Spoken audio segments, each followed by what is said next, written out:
والمريض اللي استشرتك عليه في العيادة اللي عنده قصر نظر وعنده حول أو انحراف مقلة عين، يعني هو بده يعالج التنتين مع بعض، نبلش ليزر أو ليزك نعرض عليه، ولا نحكي له عن عضلات العين وعملية الحول؟ كيف بتبلشي؟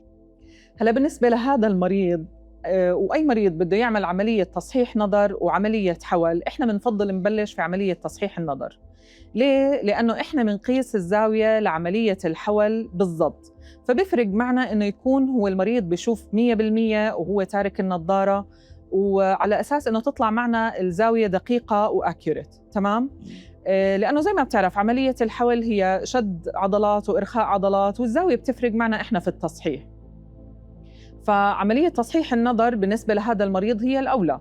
لكن في بعض الحالات لما تكون عندنا الزاوية كتير كبيرة للحول، فإحنا وبنكون إحنا مضطرين إنه بدنا نعمل عمليتين لهذا المريض، فإحنا بنفضل إنه نعمل العملية الأولى للحول مشان نقلل الزاوية، بعدين يعمل المريض عملية تصحيح النظر، وبعديها إحنا بنرجع بناخد الزاوية الدقيقة لعملية الحول وبنعمل له عملية الحول الثانية بحيث إنه أموره بالآخر تكون بيرفكت. جميل. يعني بالمجمل تصحيح النظر أولى، مش أولى، قبل عملية إصلاح عضلات العين، لأنه اعتماداً على تصحيح الدرجات وأفضل نظر ممكن للمريض هو اللي راح يقيس لنا الزاوية بشكل أدق. تمام، 100%. جميل.